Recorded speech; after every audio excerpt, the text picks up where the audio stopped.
Baik, Assalamualaikum warahmatullahi wabarakatuh. Perkenalkan, nama saya Desi Pasong dengan NIM akhir 513. Nah, di sini saya akan menjelaskan tentang menu customer di Odoo bagian accounting. Nah, pada bagian menu customer dalam Odoo accounting terdapat beberapa fitur penting yang digunakan untuk mengelola transaksi dan data pengguna. Yang pertama itu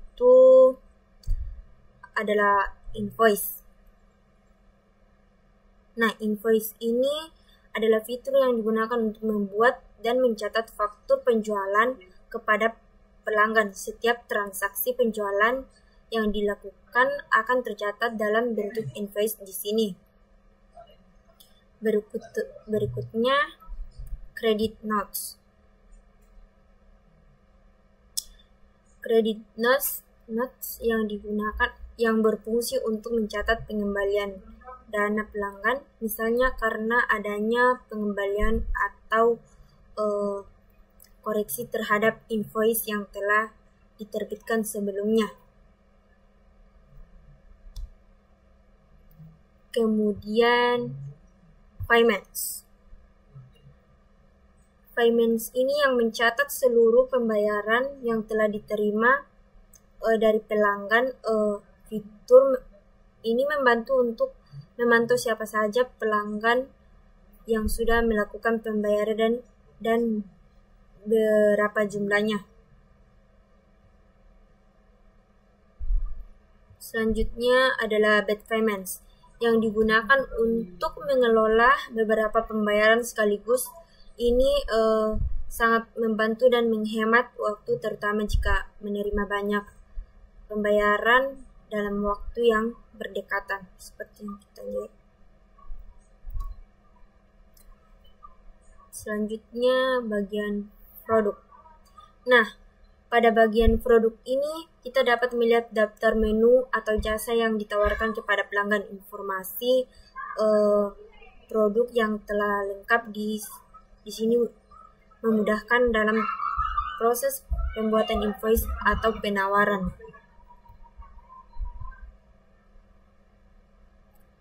Selanjutnya, yang terakhir itu ada customer. Bagian customer ini berisi daftar seluruh pelanggan lengkap dengan informasi kontak, alamat, dan histori transaksi mereka. Hal ini sangat bagus dan bermanfaat dalam menjaga hubungan yang baik dan profesional dengan setiap pelanggan.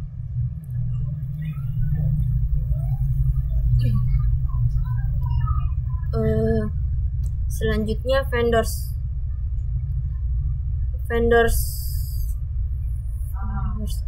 Nah, vendors kita dapat mengelola seluruh aktivitas berkaitan dengan pemasok atau supplier perusahaan. Di sini yang pertama itu ada bills. Terdapat bills, yaitu fitur untuk mencatat dan memantau seluruh tagihan atau invoice yang diterima dari vendors atas pembelian barang maupun jasa. Selanjutnya ada bagian refunds. Nah, refunds ini yang digunakan untuk mencatat pengembalian dari vendors, biasanya terjadi karena adanya fitur barang atau koreksi terhadap tagihan. Adapun payments, di bagian payments ini kita bisa melihat semua pembayaran yang telah dilakukan kepada vendor, sehingga memudahkan dalam pelacakan hutang usaha dan memastikan pembayaran dilakukan secara cepat dan instan.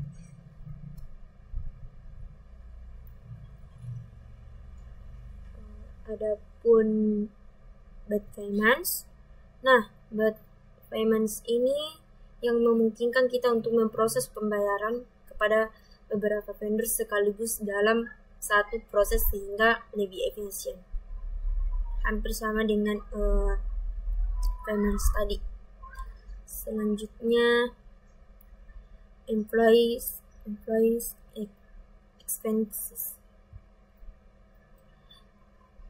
Nah, fitur ini digunakan untuk mencatat pengeluaran pribadi karyawan yang perlu diganti oleh perusahaan, misalnya ketika karyawan melakukan pembelian untuk keperluan operasional. Ini ada tampilnya. Selanjutnya di bagian produk.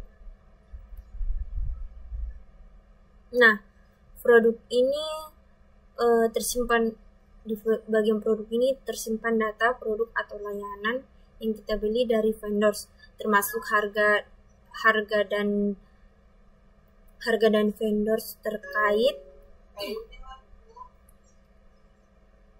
harga vendors yang beli dan vendors terkait yang nantinya akan mempermudah saat melakukan pembelian ulang.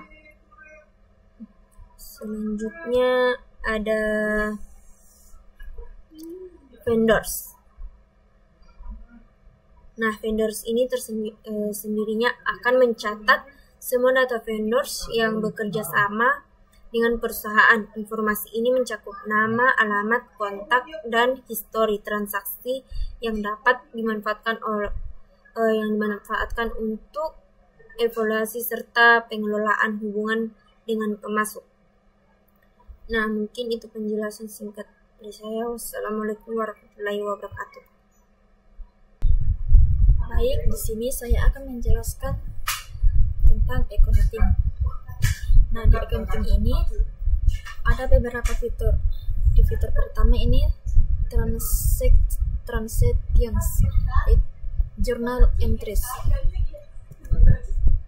Nah, journal entries ini digunakan untuk membuat dan melihat semua entry jurnal manual, dan bisa juga digunakan untuk mencatat transaksi yang tidak otomatis tercatat oleh sistem. Kemudian journal items. Journal items ini merupakan rincian dari setiap entry jurnal yang akan menghasilkan satu atau lebih journal items yang menunjukkan akun-akun yang terpengaruh dan jumlah debit atau kredit. Kemudian transfer digunakan untuk mencatat pemindahan uang antar akun, misalnya dari kas ke bank atau antar bank.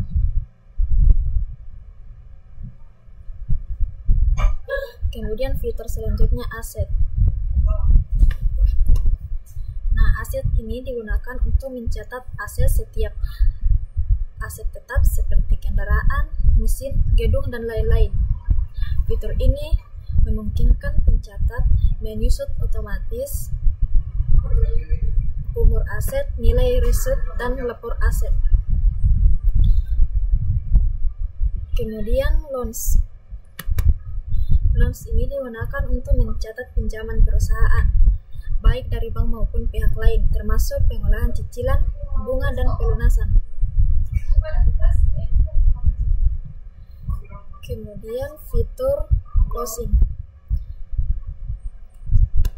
Nah, reconcile ini digunakan untuk mencocokkan antar catatan di sistem dengan laporan bank atau laporan keuangan lainnya untuk memastikan semua transaksi telah tercatat dengan benar. Kemudian log dates.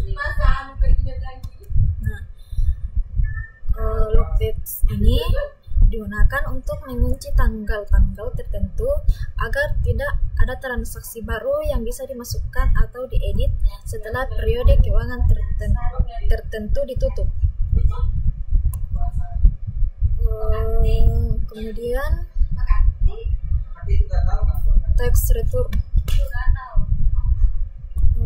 Tax return ini digunakan untuk menghasilkan dan melaporkan pajak seperti PPN atau VAT, pajak penjualan, dan lainnya. Dapat diintegrasikan dengan sistem pelaporan pajak lokal. Itulah penjelasan saya. Sekian dan terima kasih. Di sini saya akan menjelaskan tentang statement reports, yaitu yang terdiri dari 6 bagian, dan yang pertama yaitu ada balance sheet, yaitu balance sheet menunjukkan posisi keuangan perusahaan pada suatu titik waktu tertentu, terdiri dari aset, kewajiban, dan ekuitas. Dan adapun profit and loss, yaitu menampilkan pendapatan, biaya, dan laba rugi selama periode tertentu. Dan ada annual statement, yaitu ringkasan tahunan yang mencakup neraca, laba rugi, dan laporan keuangan penting lainnya. Dan ada cash flow statement, yaitu menggambarkan aliran masuk dan keluar kas perusahaan dibagi dalam aktivitas operasi, investasi, dan perdanaan. Dan ada executive summary, yaitu ringkasan dari laporan keuangan utama untuk membantu pimpinan atau manajemen membuat keputusan. Dan ada tax report, yaitu digunakan untuk pelaporan dan perhitungan pajak perusahaan berdasarkan transaksi keuangan. Dan di sini ada audit report,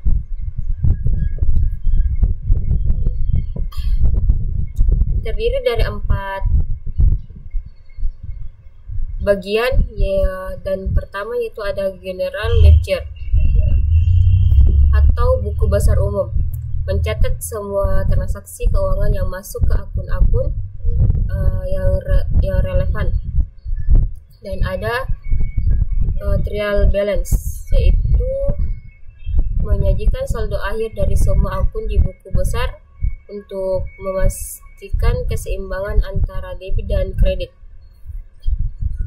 Dan ada jurnal audit, yaitu menelusuri seluruh entry jurnal yang dilakukan dalam sistem untuk memastikan keakuratan pencatatan.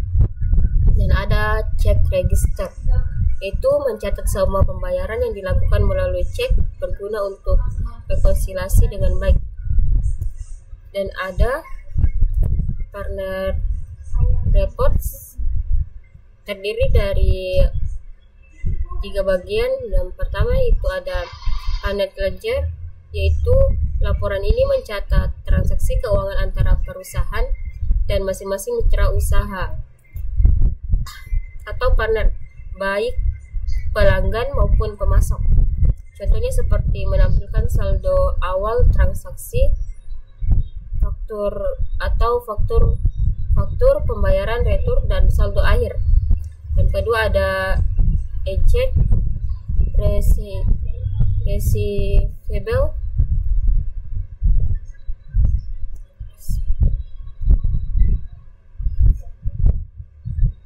atau piutang jatuh tempo. Laporan ini menampilkan jumlah piutang pelanggan yang belum dibayar, dikelompokkan berdasarkan usia piutang seperti 0 sampai 30 hari, 31 sampai 60 hari. Dan ada pun terakhir yaitu eject payable, yaitu atau utang jatuh tempo. Laporan ini menunjukkan jumlah utang perusahaan kepada pemasok.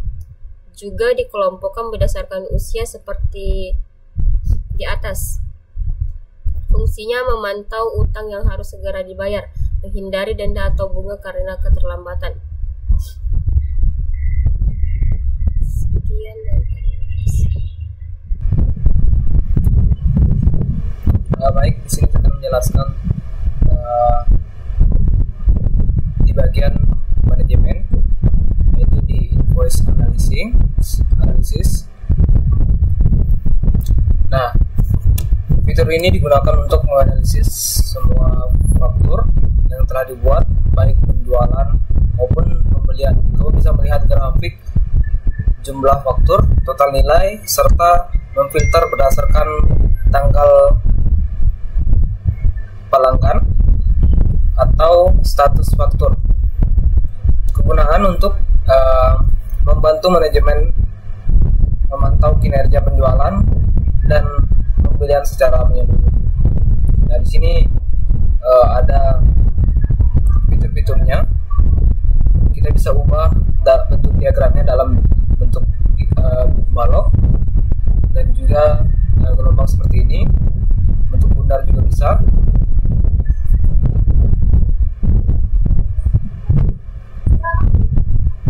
kemudian kita juga bisa insert diagram ini dalam bentuk Excel. Nah, seperti ini misalnya. Nah, itu gambar ini bisa masuk otomatis dalam spreadsheet atau Excel.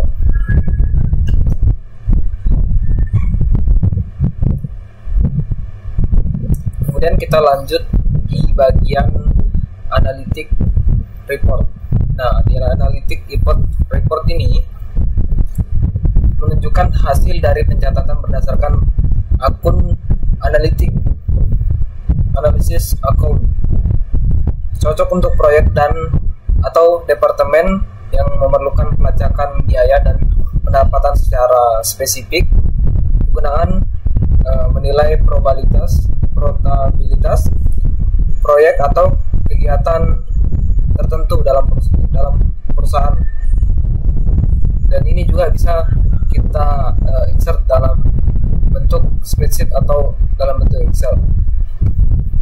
Nah, kemudian selanjutnya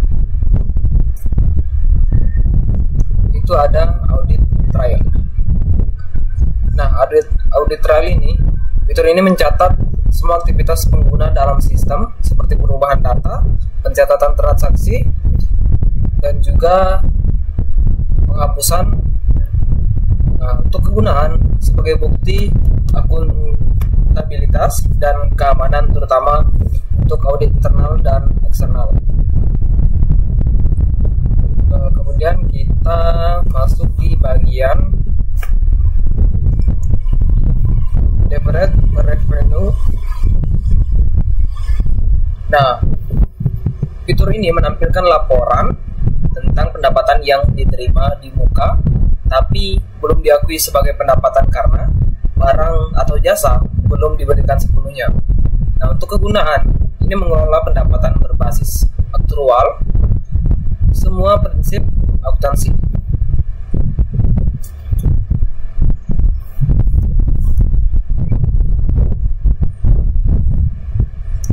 Nah, kemudian kita lanjut di average expense. Nah, kalau di bagian ini kebalikan dari deferred revenue.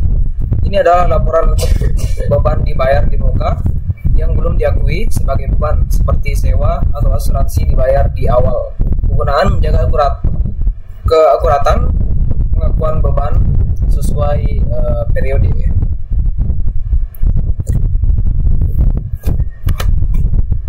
Nah, kemudian kita lanjut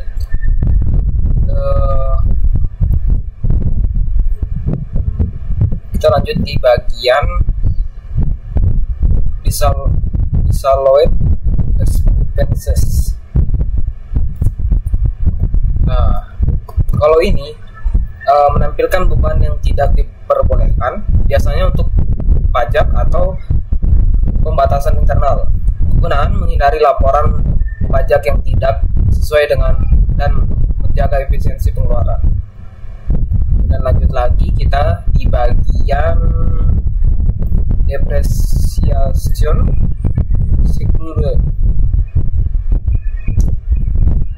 Nah, untuk bagian ini menampilkan rincian penyusutan aset tetap berdasarkan metode dan umur aset. Nah, kegunaan mengetahui nilai buku aset saat ini dan perencanaan penggantian aset di masa depan. Kemudian di bagian loan analisis ya. Nah, di bagian ini fitur ini memberikan laporan pinjaman perusahaan termasuk bunga pokok dan jadwal pembayaran. Nah, ini kegunaannya mengelola kewajiban pinjaman agar tidak terlambat bayar atau over budget. Jadi di sini sudah ada laporan termasuk bunga pokok atau jadwal pembayaran agar tidak terlambat saat kita membayar atau over budget ya. Nah, kemudian kita masuk dalam bagian 1099 report. Nah, Di bagian ini digunakan khusus untuk perusahaan yang beroperasi di Amerika Serikat. Laporan ini menampilkan pembayaran ke vendor atau kontraktor independen yang harus dilaporkan ke IRS atau pajak Amerika. Nah, kegunaan ini kepatuhan pajak untuk entitas di AS. Di sini kayak kita bisa generate dari data-datanya ya dalam sebuah kredit, debit, dan label, jurnal.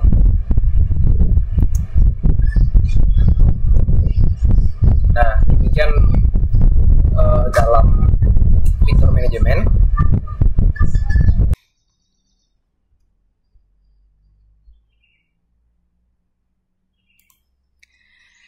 Baik, jadi di sini saya akan menjelaskan bagian konfigurasi. Jadi di dalamnya itu ada beberapa fitur. Yang pertama itu ada setting. Jadi di sini setting ini merupakan tempat mengatur konfigurasi umum, modul akuntansi seperti aktivitas fitur dan juga pengaturan default akun. Selanjutnya itu ada chart of account. Jadi di sini itu terdapat daftar akun-akun yang digunakan untuk mencatat transaksi. Setiap akun itu mewakili kategori dalam laporan keuangan. Selanjutnya itu ada taxes. Di sini taxes digunakan untuk mengatur pajak pembelian dan penjualan. Di dalamnya itu ada pengaturan nama, tarif, dan juga akun. Selanjutnya di sini ada jurnal. Jurnal ini merupakan buku besar bantu untuk mencatat jenis transaksi tertentu seperti bank, penjualan, dan juga pembelian. Selanjutnya ada currencies di sini. Dia di sini menampilkan dan mengelola mata uang yang digunakan di dalam sistem. Jadi di sini kita bisa mengaktifkan di mata uang apa yang akan kita gunakan. Selanjutnya ini ada fiscal position. Di sini mengatur perlakuan pajak dan akun berbeda untuk pelanggan atau vendor berdasarkan lokasinya, misalnya di dalam atau di luar negeri. Selanjutnya itu ada multi ledger. Di sini untuk organisasi yang menggunakan lebih dari satu buku besar, fitur ini memungkinkan mengolah data keuangan secara paralel. Selanjutnya ada visual kategori. Di sini mengelompokkan transaksi berdasarkan jenis fiskal tertentu, bisa digunakan untuk melaporkan atau akuntansi tersegmentasi. Selanjutnya di sini ada aset models. Di sini template untuk aset tetap yang memuat metode penyusutan, durasi, dan juga akun terkait. Selanjutnya itu ada payment terms. Di sini payment terms di sini menentukan syarat pembayaran, misalnya pada hari ke-15, hari ke-21, atau ke-30. Di sini berguna untuk otomatis jatuh tempo pembayaran. Selanjutnya itu ada flow up level. Di sini digunakan untuk mengatur tingkat penagihan ketika pelanggan belum membayar, dan juga di pengiriman peringatan. Contohnya misal hari ke-7 email akan dikirimkan email pengingat, dan hari ke-14 akan dikirimkan surat resmi. Selanjutnya itu ada produk kategoris. Di sini sebagai tempat kategori produk untuk keperluan pengelompokan dalam akuntansi dan laporan keuangan. Selanjutnya itu ada payment providers. Di sini mengatur penyediaan layanan pembayaran online seperti yang sudah ada tertera di sini. Seperti contohnya yang ini ada Stripe dan juga yang lainnya. Nah, yang terakhir itu ada payment metode. Pada fitur ini menyediakan jenis metode pembayaran yang tersedia seperti transfer bank, kartu kredit, dan juga tunai. Jadi itu sekian dari saya penjelasan tentang beberapa fitur yang ada pada konfigurasi. Kurang dan lebihnya mohon dimaafkan. Assalamualaikum warahmatullahi wabarakatuh. Baik, demikianlah cara menggunakan aplikasi Odoo. Sekian dari kami, kelompok 2. Wassalamualaikum warahmatullahi wabarakatuh. Sampai jumpa.